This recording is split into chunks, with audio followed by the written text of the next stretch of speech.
Hello everyone. आपको हम Hindi grammar यानी हिंदी सेकेंड का चैप्टर पढ़ा रहे थे। मैंने नोट्स एक दो आपको प्रोवाइड करवाई थी। आपकी एक्सरसाइज मैंने नहीं कंप्लीट करवाई थी। तो आपके 5 चैप्टर कंप्लीट हो चुके हैं। मैंने आपको बार बार बताया कि एक्सरसाइजेज मैं एक साथ करवा दूंगी। वैसे आप लोग के 6, 7, 8 तीनों क्लासेस के कंबाइंड वीडियो मैंने डाले थे, लेकिन एक्सरसाइज तो अलग अलग करवानी पड़ेगी।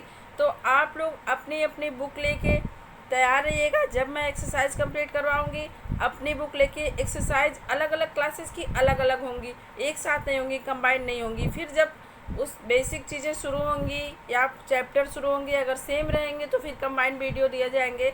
लेकिन एक्सरसाइजेज आप लोग का अपना अपना अलग होगा, 6 का अलग, 7 का अलग और 8 का अलग। तो आज से मैं आपका एक्सरसाइज शुरू करवा रही हूँ। ये 5 चैप्टर जो मैंने आपको पढ़ा दिए हैं, इन 5 चैप्टर का एक्सरसाइज करा देने के बाद ही न्यू चैप्टर स्टार्ट होगा आपका। तो हिंदी सेकेंड का फर्स्ट चैप्टर का एक्सरसाइज आज आप लोग कंप्लीट कर लीजिए। ये देखिए, ये क्लास 7 के लेसन फर्स्ट का एक्सरसाइज है। देखिए आपकी बुक में यहाँ पे दिया होगा हमने सीखा, तो इसको आप ध्यान से पढ़िएगा। इसमें पूरे लेसन का सार होता है, पूरे लेसन का निचोड़ होता है। इसको आप अगर देखेंगे, अगर कहीं भी कोई कन्फ्यूजन है तो जब आप इसको देखेंगे, इसमें से आप अपना कन्फ्यूजन क्लियर कर सकते हैं। तो इसको ज़रूर पढ़िएगा। कहीं भी कोई आपको डाउट होगा तो इसको देखते रहिएगा। अब आइए एक्सरसाइज देखते हैं। पहला क्वेश्चन है आपका, सही उत्तर पर सही का निशान लगाइए, टिक द करेक्ट ऑप्शन। तो भस का अर्थ है, मैंने आपको पहला लेसन पढ़ाते समय बताया था कि भस जो है एक धातु शब्द यानी क्रिया शब्द है, जिसका अर्थ होता है स्पष्ट वाणी या बोलना। तो यहाँ आपके 2 ऑप्शन है, बोलना, लिखना। तो इसका सही उत्तर होगा बोलना। भास का अर्थ है बोलना। ख है भाषा के रूप हैं, तो भाषा के 2 और 3। तो यहाँ पे मुख्य रूप से तो भाषा के देखिए 2 ही रूप होते हैं, लिखित भाषा, मौखिक भाषा। लेकिन यहाँ पे 3 भाषाओं को बताया गया है। सांकेतिक भाषा, जो हम संकेतों द्वारा, इशारों द्वारा एक दूसरे से बातचीत करते हैं, वो भी आपके बुक में इंक्लूड किया गया है। तो ये चूँकि बुक की एक्सरसाइज है, तो आपको यहाँ 3 भाषाओं पे टिक करना है। आपका दूसरा ऑप्शन सही है, 3। देखिए मैं पेन का इस्तेमाल कर रही हूँ, लेकिन आप लोग पेंसिल यूज़ करिएगा। पेन का इस्तेमाल बिल्कुल मत करिएगा, क्योंकि कभी अगर कोई गलत हो गया या गलती से दूसरी जगह टिक लग गया तो फिर आपको इरेज करने में दिक्कत होगी। पेंसिल रहेगा तो आपको कभी भी इरेज कर सकते हैं, गलत को सही, सही को गलत कर सकते हैं। जो भी आपको डाउट होगा या कुछ भी कन्फ्यूजन होगा, इसलिए हमेशा पेंसिल का यूज करिएगा। पेन का यूज मैं इसलिए कर रही हूँ क्योंकि आपको क्लियर दिखाई दे, आपको देखने में कोई दिक्कत ना आए। तो नेक्स्ट है आपका, भाषा का मूल रूप होता है। तो भाषा का मूल रूप मौखिक होता है, तो आप मौखिक पे टिक करेंगे। फिर है आपका चौथा, प्रत्येक राष्ट्र की अपनी एक होती है। प्रत्येक राष्ट्र की, देखिए राष्ट्रभाषा भी अपनी एक होती है, मातृभाषा भी अपनी एक होती है। लेकिन ये बुक की एक्सरसाइज है, तो यहाँ आपके बुक में दिया हुआ है प्रत्येक राष्ट्र की अपनी एक मातृभाषा होती है। ये पिंक कलर का देखिए, ये जो बीच में डॉट बना है, तो उसमें सबसे पहली लाइन है आपकी, प्रत्येक राष्ट्र की अपनी एक मातृभाषा होती है। तो यहाँ आपको मातृभाषा पे ही टिक करना है। राष्ट्रभाषा भी एक ही होती है, प्रत्येक राष्ट्र की मातृभाषा भी, लेकिन ये चूँकि बुक से दिया गया है तो आपको इसी पे टिक करना है। प्रत्येक राष्ट्र की अपनी एक मातृभाषा होती है, पहले ऑप्शन पे टिक करिए। पंजाबी भाषा की लिपि है। तो पंजाबी भाषा की लिपि कौन सी है? पंजाबी भाषा की लिपि गुरमुखी है, तो आप गुरमुखी पे सेकंड ऑप्शन पे टिक करेंगे। फिर है आपका फिल इन द ब्लैंक्स, अर्थात रिक्त स्थानों की पूर्ति कीजिए। तो यहाँ पे देखिए, मनुष्य सार्थक शब्दों द्वारा अपने भावों, विचारों अथवा संदेशों को दूसरों के समक्ष अभिव्यक्त करता है। यहाँ आप क्या लिखेंगे? अभिव्यक्त करता है।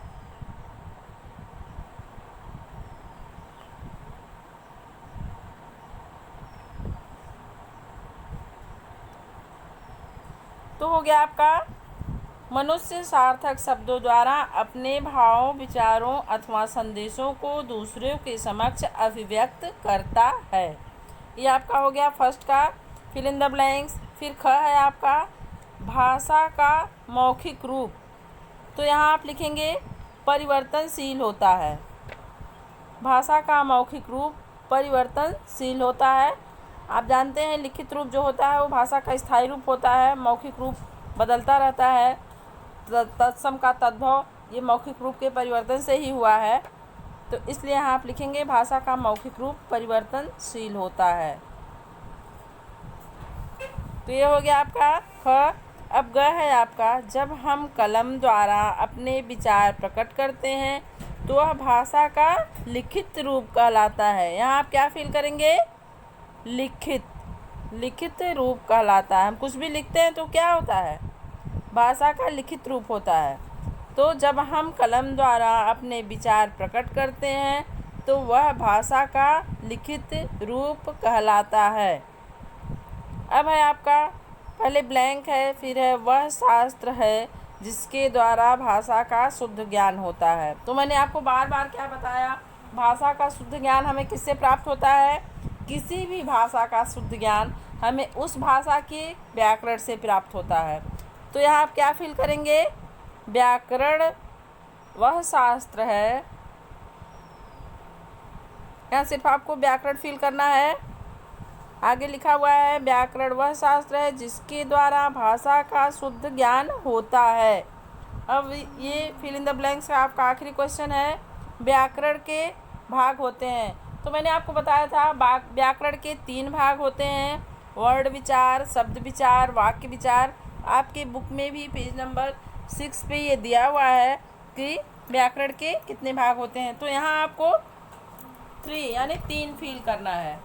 व्याकरण के 3 भाग होते हैं, 3 भाग या विभाग।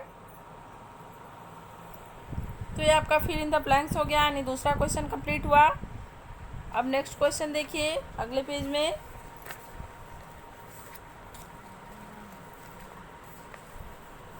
आपको क्या करना है? लिपि और भाषाओं का सही मिलान करना है, मैच करना है यहाँ पे। तो पहले देखिए भाषा आपकी क्या है? पहली भाषा है आपकी अंग्रेजी। तो अंग्रेजी की लिपि कौन सी है? रोमन। तो रोमन से मैच करिए इसको। अंग्रेजी की लिपि रोमन है। फिर है आपकी सेकेंड भाषा हिंदी। अब इसमें देखिए लिपि में हिंदी की कौन सी लिपि है? गुरमुखी, फारसी, देवनागरी। तो देवनागरी आपकी हिंदी की लिपि हो गई। अब यहाँ देखिए पंजाबी, तो सबसे ऊपर आपके दिया हुआ है लिपि में गुरमुखी। तो पंजाबी की लिपि मैंने आपको बताया गुरमुखी, तो गुरमुखी पे लिपि का चिन्ह लगाइए। अब है उर्दू, तो उर्दू की लिपि होती है फारसी, और इसका फारसी से मैच करिए। यह आपका मैच कंप्लीट हुआ। अब है वर्ग पहेली। निम्नलिखित वर्ग पहेली में से भाषाओं के नाम ढूंढकर लिखिए। तो यहाँ आपको क्या करना है? ये एक तरह से आप इसको गेम के तरह ले सकते हैं। इसमें से एक वर्ग पहेली दिया हुआ है, इसमें से आपको भाषाओं के नाम छांटने हैं। भाषाओं के नाम छांटकर यहाँ जो कॉलम दिए हुए हैं उस कॉलम में आपको लिखने हैं। तो देखिए पहली लाइन में आपकी पहली भाषा है असमिया। तो इसको आप यहाँ पे लिखिए, अपने फर्स्ट कॉलम में लिखिए असमिया।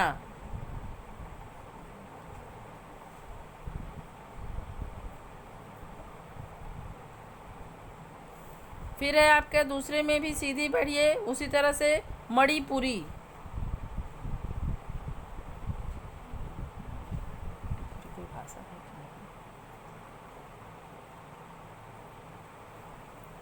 फिर जहाँ से आप मणिपुरी शुरू करते हैं, मणिपुरी हो गया आपका। मणिपुरी जहाँ से शुरू है वहीं से उठाइए, नीचे आइए मराठी, म से ही उठाइए मराठी।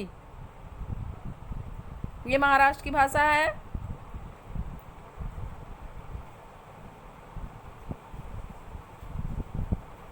अब र वाले लाइन में देखिए पंजाबी।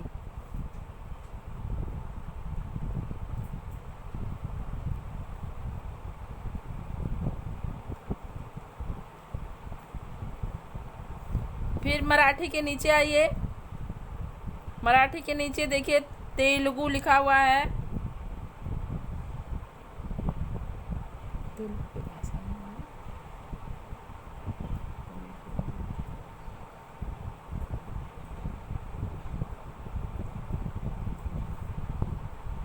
फिर है आपका ते के बगल में देखिए मलयालम।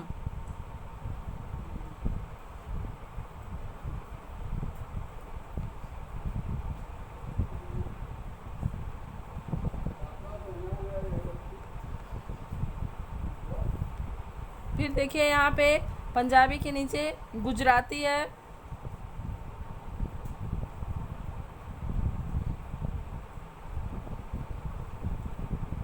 ये आपकी 8 भाषाएं हो गई कॉलम में। और देखिए इसमें बहुत सी भाषाएं छिपी हुई हैं, जैसे कश्मीरी है, नेपाली है, हिंदी है। मुख्य भाषा आपकी देखिए सबसे नीचे हिंदी दी हुई है। ये सारी भाषाएं इसमें ऐड हैं। तो आप इसमें से जो भी आपको लिखने की इच्छा हो, जो आपको ज़्यादा अच्छा लगा, जिस भाषा से आपको ज़्यादा प्यार हो, वो भाषाएं आप, कोई जरूरी नहीं कि सेम यही भाषा आप उतारिए, इसमें बहुत सी भाषाएं छुपी हुई हैं। तो इस वर्ग पहले से ढूंढकर कोई भी 8 भाषाएं आप लिख सकते हैं, या एक एक कॉलम में 2-2 भाषाएं भी कॉमा करके लिख सकते हैं। तो अब है आपका 5वां क्वेश्चन, निम्नलिखित प्रश्नों के उत्तर दीजिए। भाषा किसे कहते हैं? तो आप देखिए पीछे पेज पलटिए, आपका आंसर आपकी बुक में ही मिल जाएगा। भाषा देखिए, भाषा दिया है, यहाँ इसका पूरा डिफिनीसन दिया है। आपके जितने भी डिफिनीसन है उसको पिंक कलर में हाईलाइट किया गया है, तो इसको ध्यान दीजिएगा और टिक करिएगा। देखिए भाषा, इसको पहले हेडिंग में दिया हुआ है, फिर लिखा है एक ऐसा माध्यम है जिसके से मनुष्य सार्थक शब्दों द्वारा अपने भावों, विचारों अथवा संदेशों को दूसरों के समक्ष अभिव्यक्त करता है अथवा उनसे प्राप्त करता है। या तो खुद अभिव्यक्त करता है या तो उनके भावों विचारों को प्राप्त करता है। तो यही भाषा का आपका परिभाषा है। तो ये आपका पहला आंसर हो गया। दूसरा क्वेश्चन देखिए, भाषा के कितने रूप होते हैं, उदाहरण सहित स्पष्ट कीजिए। तो यहाँ आपके भाषा के 3 रूप दिए हुए हैं आपकी बुक में। भाषा के 3 रूप होते हैं, मौखिक रूप, लिखित रूप, सांकेतिक रूप। अब इसमें उदाहरण आपको कैसे देना है कि जैसे देखिए ऊपर 2 चित्र बने हुए हैं, इसमें भाषा का उदाहरण समझाया गया है। तो आपको ऐसे फिगर नहीं बनाना है, आपको लिख कर उदाहरण देना है। लिखित रूप क्या क्या कहलाता है, जैसे डायरी लिखना, स्कूल में अध्यापक द्वारा नोट्स बनवाना, क्वेश्चन आंसर कॉपी में लिखवाना, जैसे मैं आज लिखवा रही हूँ, ये लिखित रूप में आ जाएगा। उसी तरह से आप मौखिक रूप में अध्यापक द्वारा कक्षा में पढ़ाया जाना, कहानी सुनाना, बातचीत करना, ये सब मौखिक रूप के उदाहरण हो जाएंगे। इसी तरह से आपको उदाहरण देने हैं। इसी तरह से सांकेतिक भाषा के कुछ उदाहरण रख लीजिएगा। संकेतों में जैसे गूंगा कोई चीज़ मांगता है तो क्या करता है, इशारे से मांगता है। या कोई चीज़ आपसे पूछी जाती है, आपकी मम्मी जैसे आई, बेटा पढ़ाई हो गई, तो आप इस समय पढ़ रहे हैं तो ना में सर हिलाएंगे, बोलेंगे नहीं। तो ये भी एक सांकेतिक भाषा है, जैसे ना, हाँ, ना में सर हिलाना। इस तरह के उदाहरण आप रखिएगा तीनों में। अब आपका अगला क्वेश्चन है, लिपि से क्या तात्पर्य है? तो यहाँ आप लिपि का नेक्स्ट क्वेश्चन आपका व्याकरण किसे कहते हैं? तो आप इसका आंसर भी आपकी बुक ही में मिल जाएगा। व्याकरण वह शास्त्र है जिसके द्वारा भाषा का शुद्ध ज्ञान होता है। ये आपका आंसर है, इसको टिक कर लीजिए। ठीक है, आपका ये आंसर हो गया। अब आपका अगला क्वेश्चन क्या था, लिपि किसे कहते हैं? तो लिपि आप देखिए,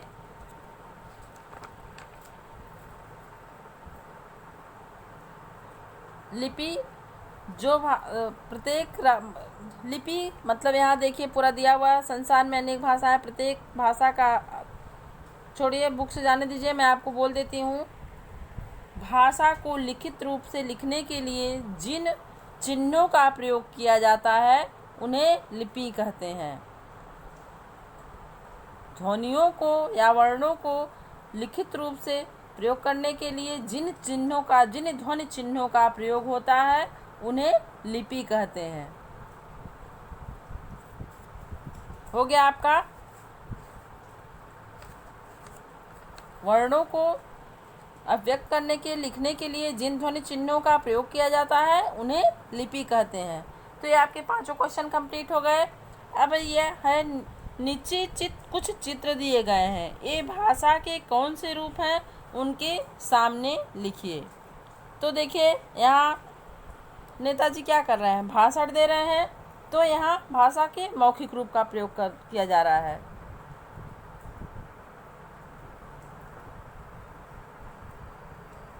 अब देखिए दूसरा है, एक बालिका कुछ लिख रही है, तो यहाँ पे लिखित भाषा का प्रयोग है।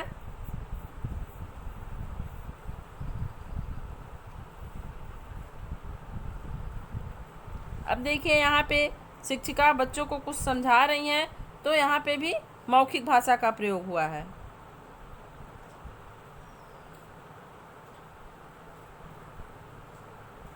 अब यहाँ पे देखिए पेपर पढ़ा जा रहा है, चूँकि ये पढ़ रहे हैं लेकिन बोल नहीं रहे हैं मुख से, ये लिखित भाषा का प्रयोग कर रहे हैं। पेपर या जो भी कागज़ इनके हाथ में उसको पढ़ रहे हैं, तो इसको हम लिखित भाषा का ही प्रयोग मानते हैं, क्योंकि ये लिखा हुआ पढ़ रहे हैं, न कि कुछ आपको बोलकर सुना रहे हैं। तो ये भी लिखित भाषा का एक रूप है। तो ये आपकी फर्स्ट चैप्टर का एक्सरसाइज कंप्लीट हुआ। इसको लर्न भी करिएगा, ये नहीं कि आप लिख लिए तो आपका काम कंप्लीट हो गया, नहीं, इसको आप पढ़िएगा, इसको लर्न करिएगा। इसमें जो डाउट हो बुक से समझिएगा या कमेंट बॉक्स में लिखिएगा। बाकी जो क्वेश्चन आंसर है आपके, ये पांचवा क्वेश्चन जो है आपका, निम्नलिखित प्रश्नों के उत्तर दीजिए, इसको आप अपनी फेयर कॉपी में फर्स्ट चैप्टर डालकर उसमें क्वेश्चन आंसर में करिएगा। इसको बुक में नहीं लिखने की ज़रूरत है, इसको आप अपनी फेयर कॉपी में, कॉपी जो बनाए होंगे फेयर कॉपी में फर्स्ट चैप्टर में इसको लिखिएगा। तो आज का ये आपका एक्सरसाइज फर्स्ट लेसन का कंप्लीट हुआ। नेक्स्ट वीडियो में नेक्स्ट लेसन का यानी वर्ड विचार का एक्सरसाइज करवाया जाएगा। तो आज के लिए इतना ही। Thank you. Have a great day.